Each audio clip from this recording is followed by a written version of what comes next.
Good evening, everyone. Tonight, it's Tuesday, the 15th of July, ready for episode 181 of So What's Been Happening. We're ticking them along pretty quickly now, heading towards show 200. Not bad for a show that was never supposed to go past episode 1 as a classic old Zoom chat back in the day during the dark days of COVID, but so much light's come from this show, being able to interview lots of people over 4 years. It's been on the go, so long may it continue. And I just want to have a quick shout out to Chris Hamilton, who once again has connected a few dots for us. Blackbirds FC tonight. Great to be able to catch up with Gina and Jeremy from the band. We'll talk to them very shortly. But I just want to set the scene to make sure that you guys are out and about this weekend to, most importantly, get out and see some gigs. And this one is no exception. The album launch for Blackbirds FC on Saturday, the 19th. It's only a few days away at George Lane, the beautiful George Lane. He was the last time Blackbirds FC graced the stage at George Lane. Beautiful, intimate little Arvo gig, I think that was, from memory. But that one is a special, very special one coming up with Penny Houston Band opening up for the guys. 7 o'clock, roughly-ish. Get there early. Most importantly, georgelane.com.au. Tickets selling well, led to believe. So only mostly general admission left. So get in and don't miss this one. It's a great lineup in amongst this one. But I'm going to set the scene just a little bit, going back a couple of years, and we'll play a little clip from Blackbirds FC. This one was Island of the Dogs from a couple of years ago.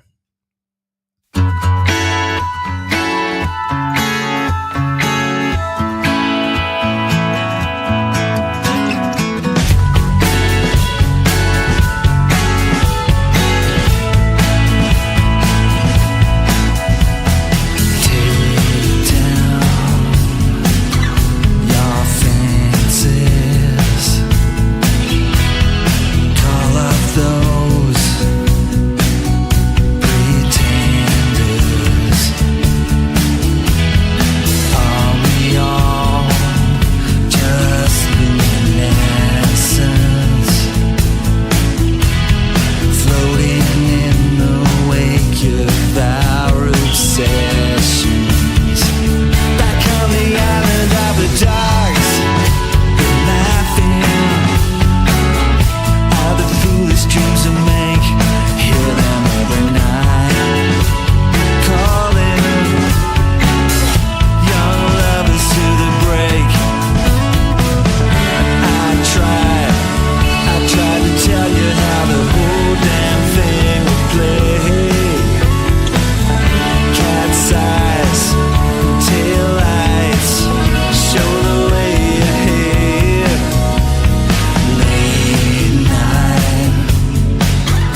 fantastic finish.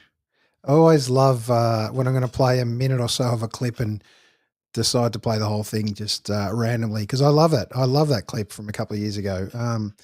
Just the magic in putting together music clips is still part of the great art that is amongst live music, and the genre that is music. Just to get to combine great art forms, it's great to see. So hopefully long may it continue, the importance of a clip.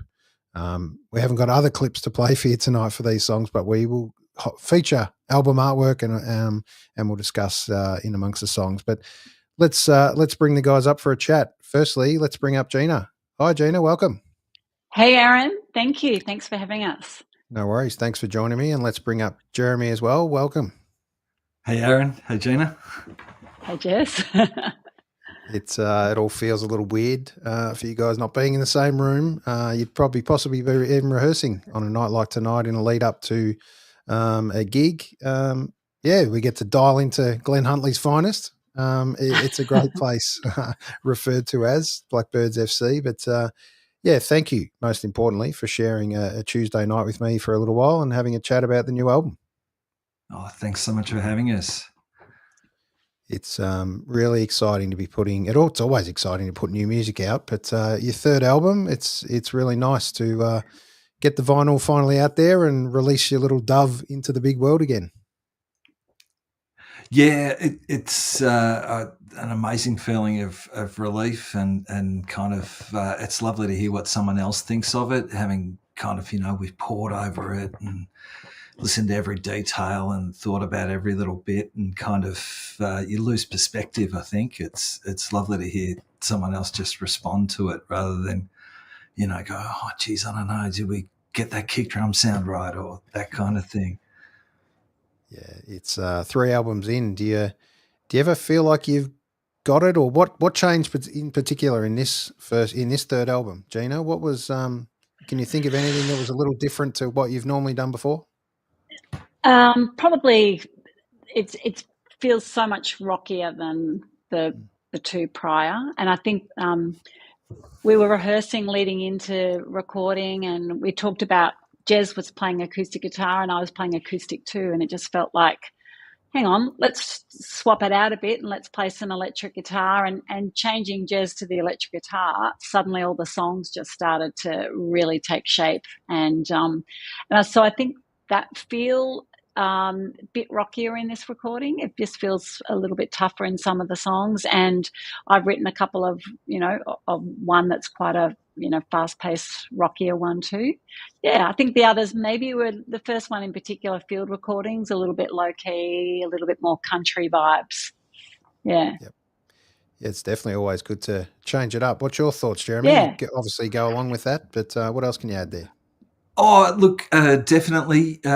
We sort of went for more of a rock thing. We got a kind of a lead guitarist into the band, Jeff Baker from the Golden Rail, and that started me thinking about the 2 guitarists in Midnight Oil who really remembered how much I loved how they played together and what they did and stuff, and so I started thinking about it that way, and that was kind of really exciting to try and work with another guitarist.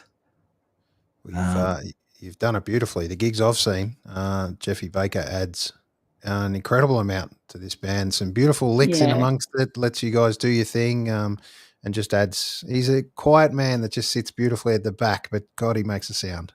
Yeah, he totally does, and he comes up with like hooks that kind of make songs. I love his part in your song, Gina, Out of Step, where he's playing some guitar figure behind it. That's just like, it reminds me of that the Godley and Cream song. Is it an American in New York? No, Englishman in New York.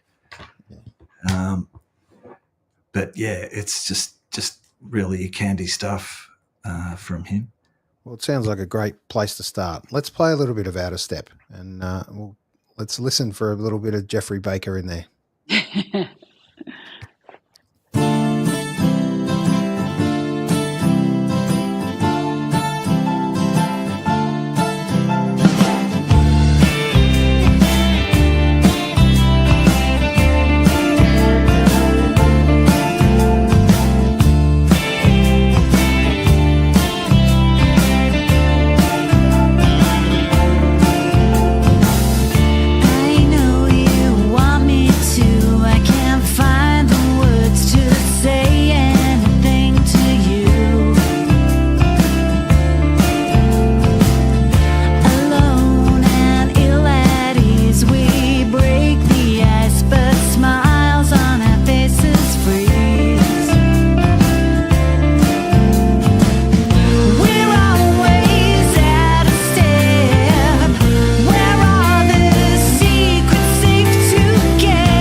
line. Stop pretending. We're heading to the finishing line. That's Finishing a great line. line. Yeah. Who can we claim for that one? Oh, look, it's a funny one, that song. It's sort of, it can relate to lots of different things, but I think initially it was like a work situation for me. There was just trying to communicate and work together in a really collaborative way, but just not being able to, you're always feeling like you're not quite aligned and in line with somebody else, and trying to be and wanting it to work, and that competitive edge as well. Sometimes it happens at work when you're not wanting it to, but it just sort of rears its head in some way. So, and of course, it also, you could look at it in terms of a relationship as well, being out of step with someone. So, yeah, but it started off in the work context for me. Yeah. Yeah. What's how's it resonating for you, Jeremy? It's a great track. It's got it. For me, it really just hit breakdown. Tom Petty just had that that sit back in that groove. It's a great song. I'm totally stealing from Tom Petty in that. As you should. Yeah. But no, I love it. I love playing it live too. It's sort of, you can hear how there's the riff that I play, and then Jeff has an answering part and that kind of thing. It's just really fun. Yep. And I love the bass part in it too. I think that really kind of drew the song together, don't you think, James? Yeah, the bass is awesome. We had a lot of fun recording that one. We did new things on the day. We kept adding new bits. It's all about those layers, isn't it? And then the magic part, or the hard part, is playing it live after that and trying to nail it as you did on the album. Yeah, look, I enjoy it so much that hopefully it sounds like the album. It sure does. Absolutely, it does. It's fun to play. That's such a, I once remember hearing Paul Kelly talking about, remember that awesome song of his, Before Too Long? I just loved it. But he said, it's got too many chords in it. It's no fun to play. I was like, oh, wow. Yeah. It's having too many chords. Too complex. Can't let your mind think too much. And that is always a challenge. Me just being a punter, loving music and turning up, I'm always enthralled with musicians that can sing, play, and then of all, classic, not only sing and play, but then decide to grab a harmonica and throw that in as well, just for the sake of it. It's pretty magic to see you guys over multiple times. It's a blessing to see you guys out there still playing gigs, which I mean that in the best respects, of course, but being able to play music in a tough time and being able to do what you love. You don't play for making money these days at the moment. You definitely play for love and keeping live venues going. Yep. I don't know. It seems to me like after COVID, Melbourne's really bounced back. There's lots of bands playing in Melbourne. Just the people we know. There's heaps of bands. It's sort of people are out there and they're keen. I was looking at, the community radio thing, AMRAP. Yep. They distribute out to community radio stations, and we put our album out on last Friday. That day there were like 50 other records that went out just from Australian bands. Yeah, it's like, whoa. Yeah, sport for choice, that's for sure. But you're just on that. I mean, how do you get cut through in today's world? It's a tough one. Great publicity always helps, and Chris Familton and the crew doing his thing. It lets you guys do your thing, I guess. Back in the day, you used to have to try and punt it yourself and gig posters up and do all that yourself, which I'm sure you still guys get along and do the hustle. But it's really important to have good people in your corner. Oh, totally. And just to rave about Chris, he's, I think, really helped us over the last, I think he worked on field recordings too, didn't he? And it's such an easy relationship with him, and we kind of, understand the brief from each other and that sort of thing. It's an enormous help to know he's sort of out there in our corner working on, lining things up like this, which is great. It's it's sort of one of the like record companies don't really play a role in most musicians' lives anymore. But you don't really need it because you can find people like Chris and build your own team. Yeah, that's really important. And getting good supports is always good. Penny Houston Band, that'll be pretty cool to have warming up the stage. So exciting to have Penny. Yeah, Penny and I go a long way back. Penny actually introduced me to Billy Baxter when I joined the Hollowmen. So if it wasn't for Penny, I would never have met Billy, would never have joined the Hollowmen, and probably wouldn't be, involved in music as much as I am now. So we've, covered the whole journey together, and unfortunately see stories that not able to get everyone back in one place to do some Sea Stories shows, but her solo band is absolutely awesome. She plays some of her solo stuff. I think she might be throwing in a few covers. It'll be a whole big surprise on the night, but she rocks. Penny rocks out. Yeah, it's true. And she's got a crack band with her.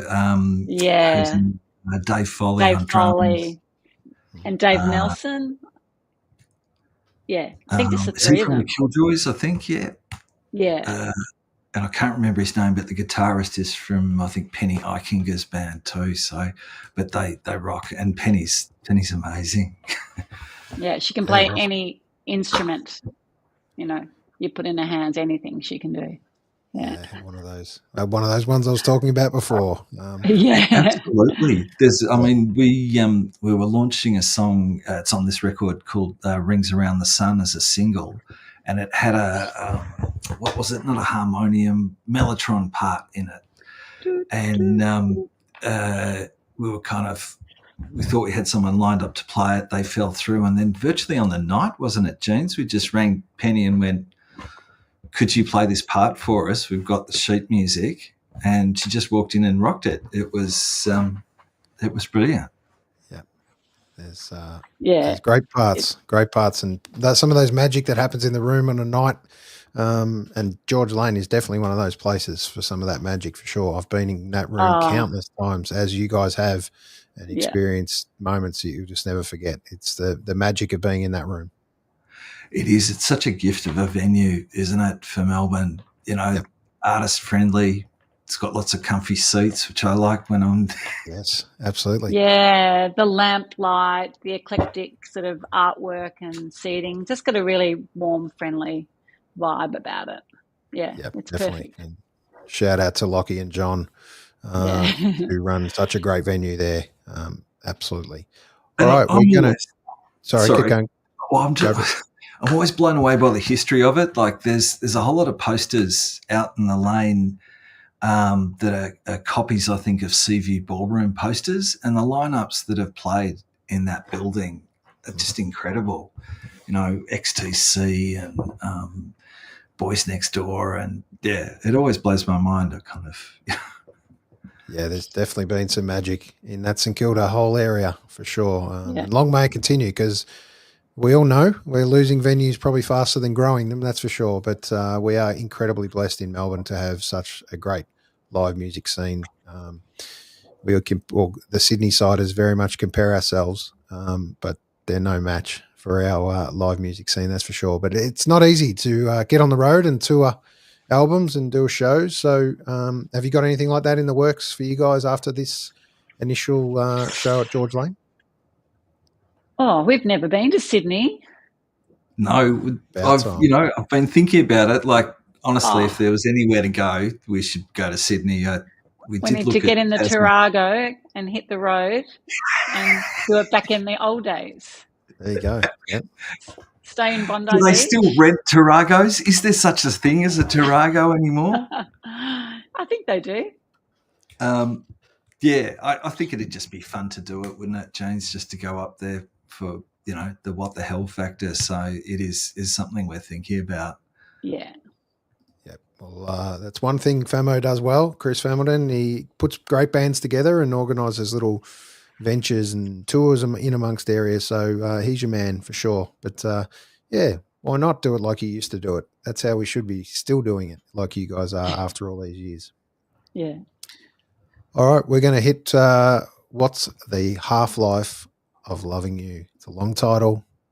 How's this one stack up? A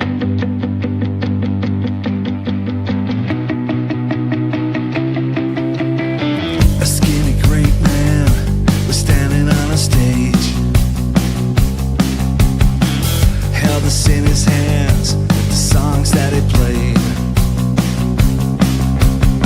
Pulled from the air, magic and despair, distant lights and giving up the fight. Free yourself, the sun will rise again. So stand up, has gravity got to you, and feel whatever's left that's good. What's the half-life of loving you? Will I never get over you? My tired heart is shaking as the headlights strike across this darkened room.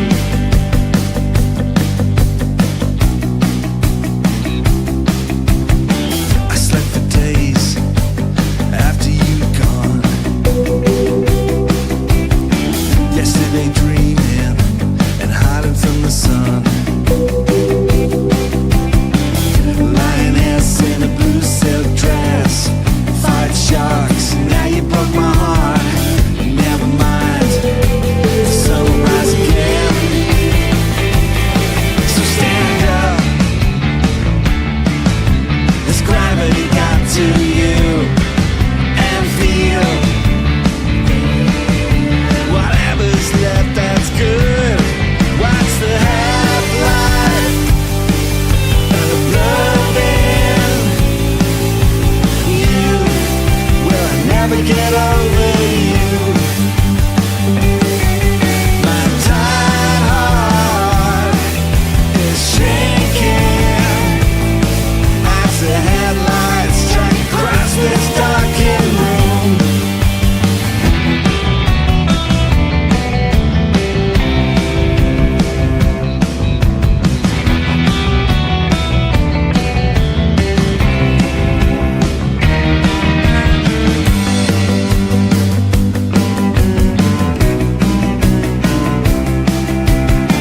The people next door were freaking out again.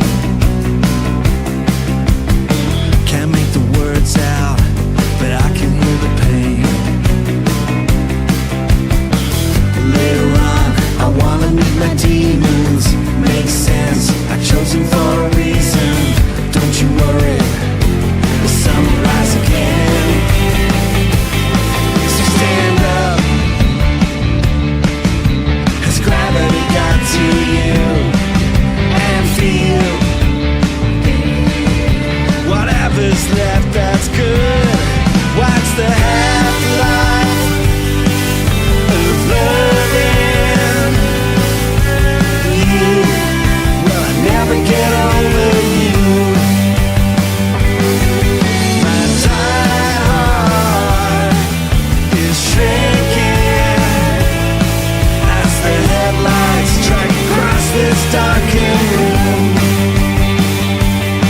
As the headlights strike across this darkened room.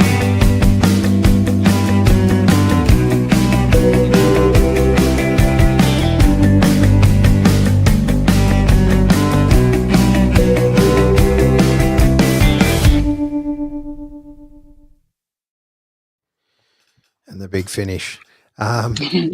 It's great. Beautiful harmonies in that.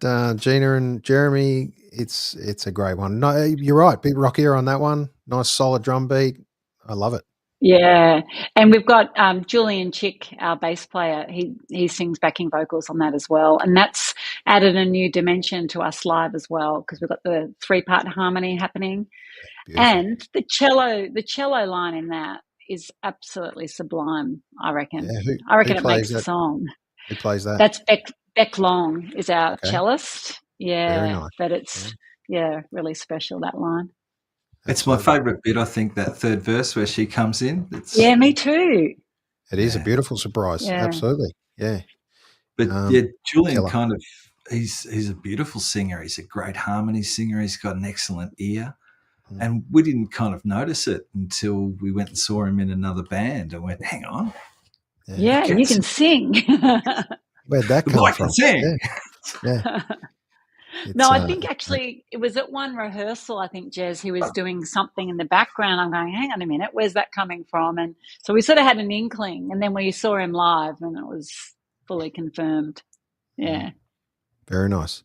Tell me, guys, did you have any of those little magical moments in amongst this recording where something came out differently to what you expected, or you were layering it up and then something else magically appeared out of nowhere, or one of those classic one takers? What was it? Can you remember anything from this album? Oh, I've got lots, James. I'll jump in. Sure. Go for it. There were a lot of moments like Gina's too modest to say, but she's a harmony singing machine. She can just, there's often, I reckon, in places maybe 4 or 5 tracks of Gina doing stuff on things, and so there was a lot of experimentation with that with our producer Cam, because we know him really well now, and it's a very kind of, I don't know, clear communication with Cam. I always feel like he if he says it's good, then you can stop worrying about it. Yeah. So I know, I'm thinking the end of Lake of Stars, that one. And he did a lot of that too with Beck on the cello too. We sort of, there's a lot more improvised cello parts and bits and pieces sort of where we're trying different things with it. Yeah, it's great to have all the, amongst the whole raft of instruments, is to give them all their little bits of space. And I think some of that forms that magical part where they're not all playing over each other and things. Each little instrument gets, including the voice, gets its own little touch, for sure. That's the trick with a 6-piece band is really trying to make space for everyone else. It's a fun zen sort of mind thing. When I played in a 3-piece, you're the only guitar, you can just go nuts. You can do anything you want, really. It doesn't affect anyone else. But in a 6-piece, you can kind of, you've really got to play less. I quite enjoy it. Yeah, the less is more, but there's so much more, isn't it, when you give it that light and shade and let other instruments do their thing and where the magic happens. It's hard to get the mix of a 6-piece right, but I guarantee it'll be perfect for George Lane. Talk to me about the album version. I'm always intrigued when I see, in brackets, album versions. What was different on the album version compared to where you were before, possibly? Oh, look, it's mainly around the mastering, actually. So the singles, we did try a couple of mastering engineers, but ultimately it worked better with Cam and one of those online mastering services. I can't remember which one it was, but we were happier with the results from that. And then we found a guy, Joe Cara at Crystal, through he did the Floodlights record, and had a listen to that. Went, oh, that's actually what we're kind of after. Yep. So that's the difference anyway, is that the album is all mastered by Joe, so it's slightly different. I don't know if I could spot them in the dark. I don't know. Sure. Just a musician's touch for a little inkling of something different. Yeah, very nice.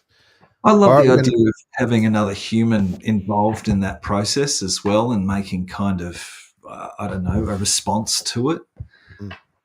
How important is it to kind of shop that part around in amongst, not only inside the band and everyone gets a buy-in and their say and artistic kind of license to bring their parts and add their little flavors, but how important is that for you to get a general consensus or outside the room as well as inside the magic?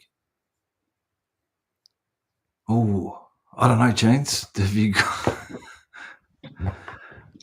I suppose we didn't really have much other input really besides us and Cam. Yep. Sometimes that's enough, for sure. Yeah, I think, and we all sort of shared in. I know a couple of mixes, I always listen out for, if our voices are a little bit, pitchy at one point, but Cam is so good. Like most of that stuff is sorted. Yeah, and I think all of us had a bit of input in that. All the band members did, and we just trust Cam and his ear so much. But we didn't play it to anyone. Did you, Jess, play it before? No, it's that thing of if you play them like a half-finished thing, in your head you hear the rest of it finished, but they just hear what's there, and I kind of feel like, I don't know, you're asking people to kind of imagine more than they're able to. Yeah, that's right.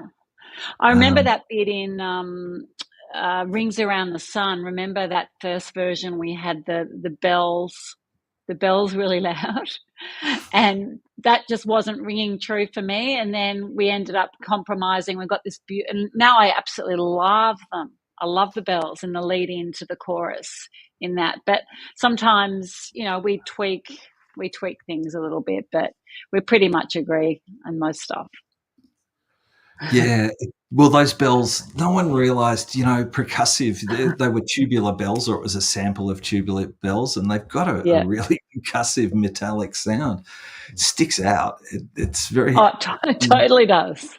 There's a reason why people don't use them very often, I reckon. It's because they're hard to get right. Hard to know what to do with them. Yeah. Well, I'll urge you to jump on Blackbirds FC, get an album, get it organised. Most importantly, get down to a show this week, Saturday night, and come and see George at the gig at George Lane. And if you can't get there, try and jump on and get an album or even the Bandcamp option this Friday to jump on when most of the money, or I believe all the money, goes to the artists in on those Fridays. So really important avenue for artists. So I'd like to urge everyone to jump on, gift a song at least. It's a couple of dollars, worst case, and gift it to someone. Might be a song that stands out for you. Might be the exactly Rings Around the Sun that we just spoke of then, and listen for those bells. So there you go. I'll give you a challenge. All right, we're going to move on to June Day. Here it is.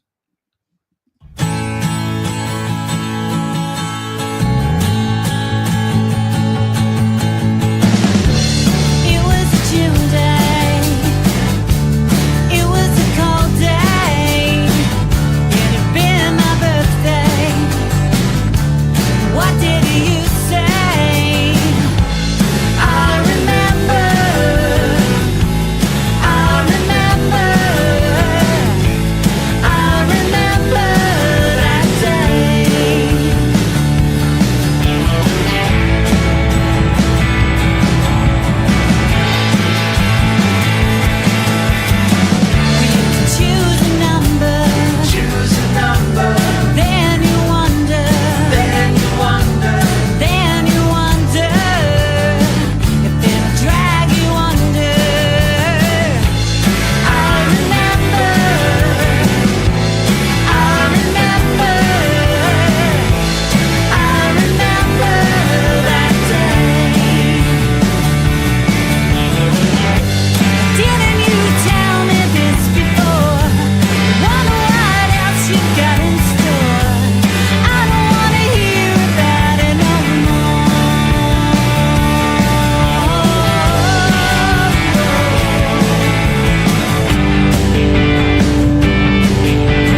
Yeah, love it.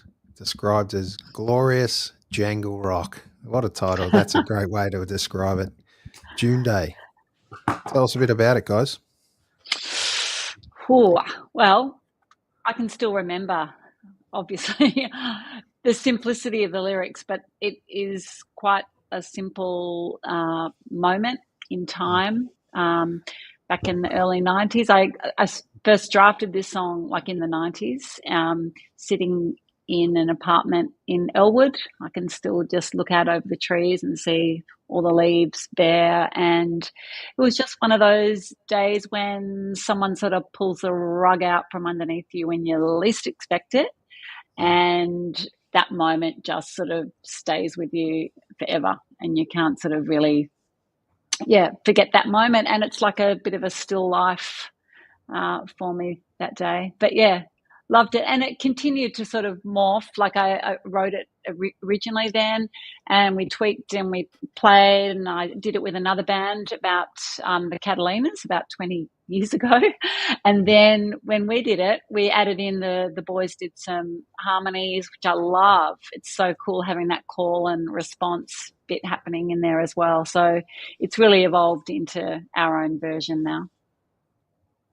Very nice. Yeah, it came together really quickly, if memory serves, too. It was sort of like one of those ones where you sort of barely finished playing it to us when everyone was on board, which is, you know, I think a sign of the best ones. I think are the easy ones. Yeah, absolutely. You describe this one as not this album in particular, Jeremy, as a record that's unashamedly local in its perspective and sound. Just tell us a little bit about kind of where that fits for you now. Yeah, oh golly, I think it's just in my head anyway, really influenced by Australian bands. The stuff that we were listening to, you know, people like contemporary stuff like Liz Stringer, and the Floodlights, but then also, you know, I've been diving back into things like Australian Crawl, and the Divinyls, that kind of thing. So I guess it was a kind of embracing that. I don't know, James, what's your perspective on it? A lot of the stories too, the storytelling too, is really like the way you write, Jez. Your lyrics are really close to home and have got that real sense of home, Australia, local, like not always Melbourne based, but it feels very Australian to me, all of the lyrics and the stories. Yeah, I don't know. I think it's sort of accepting your influences like Paul Kelly and Go-Betweens. You know, Go-Betweens was such an Australian band to my ear. And we also had the little twist of the Crosby, Stills and Nash. I mean that and Young, that we really did lean into a lot of the harmony lines, didn't we? We talked about that. We even had sort of BG moments. We were playing with how we could, you know, experiment with the harmonies. I think that came through, like Rings Around the Sun. That's a classic CSN moment in those choruses. And I did a whole summer with that CD in the car, and then I moved on to the Beach Boys, to Smiley Smiles. Great. Perhaps not all Australian stuff, but anyway, in the kind of the ethos of it. And the Midnight Oil twin guitar thing, I keep returning to that. That's yeah, there's some magic in the storytelling that is music, and we're blessed to have you guys doing it. You know, for a long time, and been for a long time, and hopefully it may be a longer time into the future. It's great to have great bands putting out good music and great music. And you never know when people pick it up and catch it and have a chat and listen. What was the last album you kind of put on the record player and play it all the way through? Have you got one, Jeremy? Well, it was that I'm mainly listening to music in the the car, well, to albums anyway, because I've only got a CD player. So plus it's quite a nice the CD. stereo. So what have I been listening to?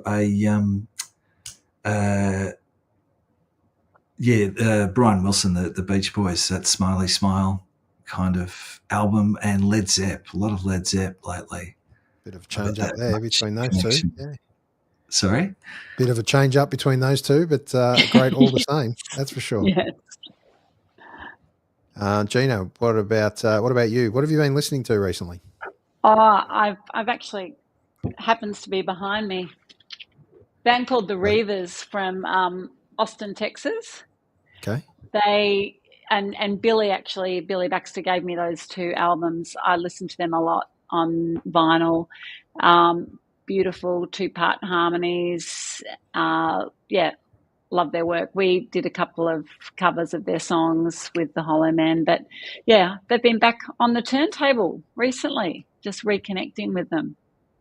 Yeah, there's something magic about an album still, which is so, thank God the LPs are kind of, well, some say they never went away, but back in vogue in a big way. Just fill me in, guys, where does side A finish for you? And was there deliberation around the end of side A and what turns into side B? Oh, it came down to timing mainly. Okay. Yeah, right. I think, and trying to have roughly even length sides on there's a lot goes into these sorts of programming kind of decisions. Yep. I don't know. Did we discuss it much, James? Or no, I don't really remember. I know we talked about, like making sure, and also having a couple of mine and making sure there's variation of the voices and the keys of the songs and stuff like that. But no, I don't think we really did. It was a joy just to put it on and listen to it and see. And I think they all flow really well. I think the order is working beautifully. I think it was Dave Faulkner from the Hoodoo Gurus, who I heard him in an interview or on the radio, and he said that one thing they do is change the key of each song when they play live in the set. So they'll go to a different song in a different key, and it creates, I don't know, in the listener it sounds like something fresh. So that was I think my main concern was not having too many songs Interesting, but close to each other like that.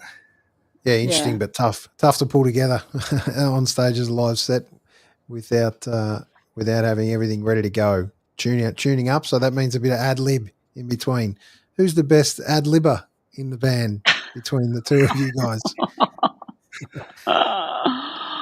Oh gosh, I don't know. I struggle with it. Sometimes, some nights you sort of get into a flow, don't you, Jez? And we work off each other quite well. But other nights, like if the gig, if you're not quite feeling in the zone, it can be really hard to feel those awkward moments. But on the whole, it's, I think we're both pretty good at it. It's nice to have someone to chat with. That helps, I think. Yes. But I reckon people in the crowd. Well, no, I mean on stage, you can at least you're not.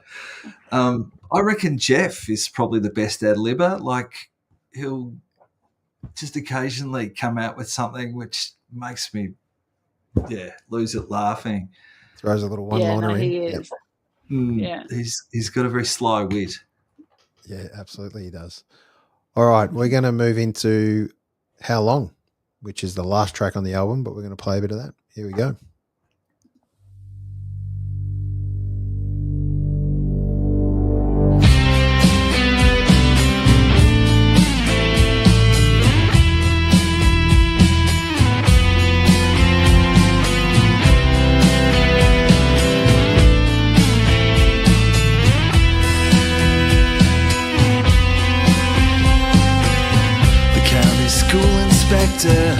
Parked his awful car outside the high school library as bells rang for the class.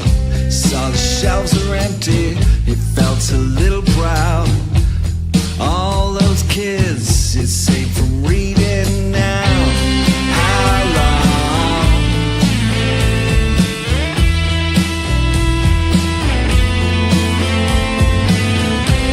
How long?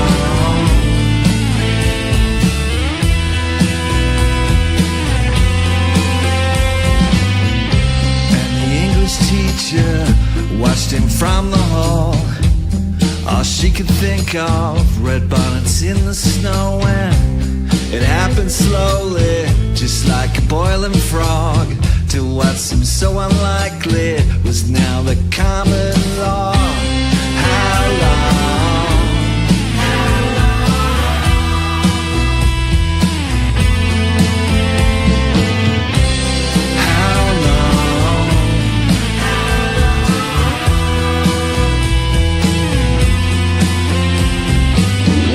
And it drives me crazy, 'cause you never learn. You see, I have no mystery, and that is what you want. And I know, God knows that in the end, you may enjoy the circus, but you its prisoner. And how long must you chase after a dream? What is it you need? How long?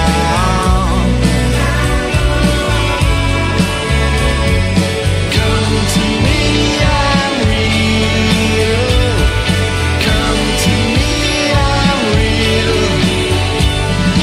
Come to me, I'm real. Over and over, you're all still asleep.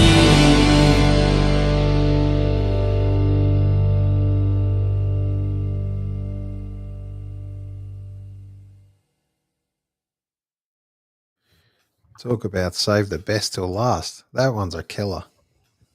I love it.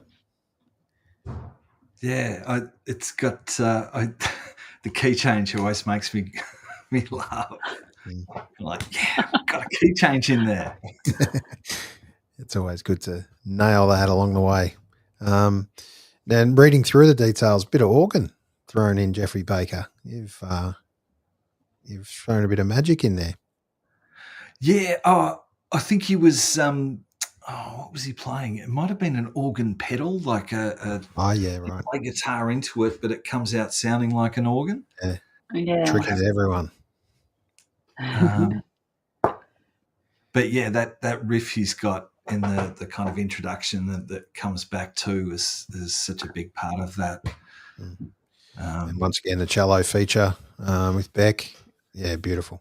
Beautiful song. And you can hear a bit of the sort of pizzicato stuff that we were fooling around with as well. It works, it's a quite a kind of cool sound, a cello being plucked that way. Yeah, it's a magic, and that leave you kind of hanging for wanting more, which is what you want to do when you leave a show and leave an album. Back in the, who knows, back in the recording studio again soon. I know it feels like sometimes recording starts and takes so much effort and money and everything else, but it's all about what's next artistically for you guys as well. You've done some exploration in amongst that album. What can we kind of expect for you guys after this? Big question. Yeah, I don't even think we know yet. Yeah, well, that's probably good. Sit in the pocket you're in. Yeah. I think my favourite part of the whole process is the kind of the writing of songs and having those initial ideas before you kind of have to finish them and confront what they are. So I'm sort of in that bit at this point. So I'm keen. I reckon maybe if we try and do it more kind of live, I reckon, because that song June Day, for example, is pretty much live, everyone playing together, wasn't it? Yeah, it was. And it was, it was real sort of charge to do it, and also super quick too. So I'm thinking about that. Maybe a slightly different process if we kind of have played all the songs. If we could do like a live gig or record a live show, or can definitely see that happening. Yeah, for sure. Yeah. I love those live albums. Always did as a kid. They always intrigued me. You got to kind of hear it a little bit differently to how it was recorded, or something happened different in the room, or some special guests. I think back in the U2 days, B.B. King was a special guest occasionally, and there was always those great bands that had those special guests that you didn't kind of always expect, and you were gripped, or it was a different version of a song. So who knows? Put it out there. Throw it out there.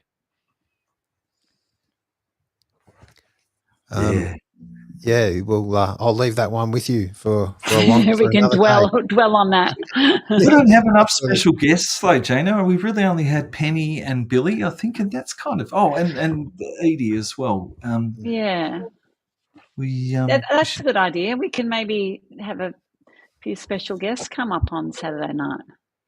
We'll pluck some people from the crowd. I'm sure there'll be a few that we could bring up stage, there. But fill it up with 6 people. Yes. You all need the room, that's for sure. All right, we're just going to finish off with a couple of things, and one is the beautiful album cover. Let's talk about that one for a second. Oh, isn't it beautiful? It is. Colour's incredible. Just talk to us, either of you or both of you, actually. Gina, maybe. Well, I'll just say, Jez will talk about the whole concept, but we're so lucky. Phil Campbell, our drummer, is a designer and beautiful, and he's worked on all of our artwork and posters and album covers, and I think that's just the best one yet. Love it. Yeah. It's I love lots of Phil's work. I have to say, there's some he's very clever. Gig posters, are fantastic as well. But the kind of the idea on that was, I think, the microphone lead picture in the bottom kind of comes out of the orchid flower. So there's a sort of and flower is fire, and it's working on a lot of levels. But also, I mean, it's just a picture of the mess on Cam's studio floor that he took ages ago that has come to kind of have a meaning of its own to me. Yeah, there's nothing wrong with that. All right, I need one song off you guys that is deep. It can be anyone, any band. Is there one song you would like to have claimed as your own? Oh my God! It's the curly one to end on. Maybe it's something you've listened to recently, but there's one song that kind of sticks out in your memory, and it's like, and if I could have written one riff or one line of a song, what is it? It was hundreds. I'll go with you go, Jez. Tempted, that the UK Squeeze song. Okay, yeah. Yeah, that's pretty amazing to me. Go with that. I know it's a tough one, Gina. There's hundreds of songs. That is a tough one. Yeah, the one that came straight into my head, I'll just have to go with that, is the Out on the Weekend, Neil Young. Oh, that'll do. Perfect. 2 killer songs. Yeah. In fact, a lot of his are in my head all the time, but I love that one. Great to hear. So I urge everyone to jump on and listen to those two over the next week in the lead up to this beautiful gig that's coming up this weekend.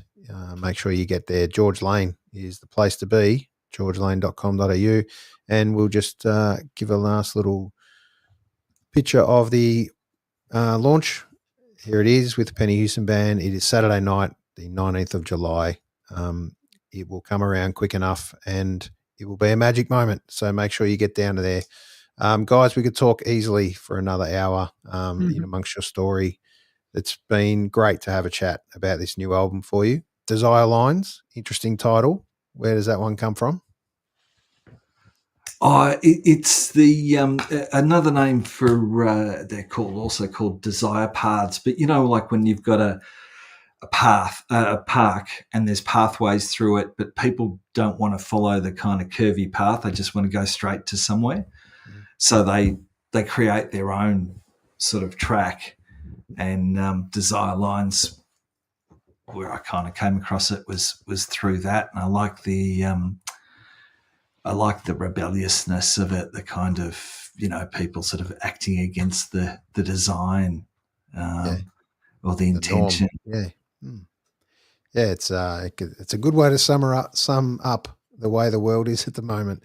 There's lots of paths, but who knows which one's the right one and which one we're all on. But we know one thing, to experience and the beauty that is music and live music, most importantly, in a venue. Being able to listen to great artists like yourself. On behalf of all the punters out there that get amongst and see your gigs, thank you, honestly, for doing what you do. Largely unrewarded with cash, that's for sure. Doing it for the love. We thank you so much for all these years, and may there be many more in the future. Oh, thanks, Aaron. That's lovely. Yeah. Hey, and congratulations. What's this? This like 181? Yeah, 181. Yeah. 181. I think that's an amazing achievement. That is a lot. It is. Thank you. And that's so cool. For people like yourself being able to jump on and have a chat and get to know a little bit more about yourself. Everyone kind of gets a 10-minute, maybe if you're lucky, 15-minute radio spot, but it's just great to sit in a room on a Tuesday night and sit back and reflect on. Yeah, it's probably, you don't always get to sit back and listen to your own music in full on a couple of tracks and, some of the beauty that's in amongst that album. I'd just like to thank you for spending the time with me on a Tuesday night. Yeah, thanks so much for having us. Thanks heaps, Aaron. Thanks for having us. See you out there soon, and George Lane's the place to be Saturday night. Cool. See you, folks. Thanks, guys. See ya. Bye. Fantastic to spend almost an hour with Gina and Jeremy from Blackbirds FC. There'll be some magic in the room, I assure you. So georgelane.com.au, jump on, grab a ticket. Tell some friends. There won't be too many tickets left come in the next couple of days. So let's sell this one out. Do the right thing. Get there. Get a friend. Tell them you've found this podcast in amongst some chats. And like I said, Bandcamp would be the place to be to try and jump on and gift a song to someone that you know. And I guarantee you they'll enjoy and be a fan of Blackbirds FC. So jump on blackbirdsfc.com as well. And there's plenty more to discover about Blackbirds FC. So thank you, everyone, for joining me on episode 181. We've got another one coming up in a couple of days with The Temperature, which is a nice young band up from Byron Way. So we'll have a chat to them as well. So thank you for joining me tonight.